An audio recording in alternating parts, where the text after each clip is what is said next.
Assalamu alaikum. Peace be with all of you. My topic today is about the greatest person. Is it Christopher Columbus? No. Newton? No. Gandhi? No. Maradona? No. I'm gonna tell you.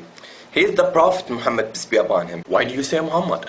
You are Muslim and surely you say Muhammad is the greatest person. It's not because of the fact I'm Muslim. Anyone read his biography, he will know that he is the greatest person. Michael Hart, a non-Muslim, read about the biography of Muhammad and chose Muhammad as the greatest person in his book, The 100 Ranking of the Most Influential Persons in History. Look at what Michael said about why he chose Muhammad. My choice of Muhammad to lead the list of the world's most influential people may be surprised some readers and may be questioned by others, but he was the only man in history who was supremely successful in both the religious and secular levels. Tell me, what do you know about Muhammad? No offense, but what I know is that he was married to a 6-year-old girl. Is that all what you know?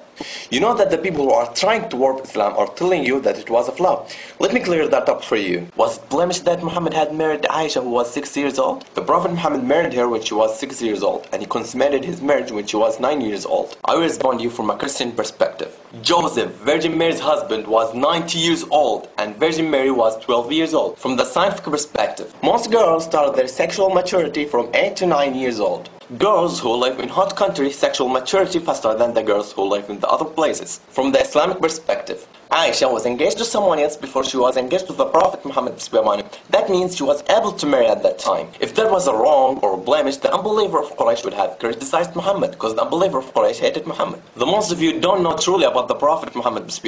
You just heard about Muhammad from those who tried to warp Islam and Muhammad as evil subjects. Did you hear about his mercy? Look at this example of his mercy. In the day of conquest of Makkah, the day of triumph for the Muslims, the Prophet Muhammad turned to an unbeliever of Quraysh and he said, "Oh Quraysh, what do you think of treatment that I should accord you?" And they said, "Noble brother, and son of noble brother." Thus an unbeliever of Quraysh who killed his friends and tried to kill him and agonize his friends. And the Prophet Muhammad peace be upon him said, "No reproof against you this day. Go your way, you are free." What's a mercy?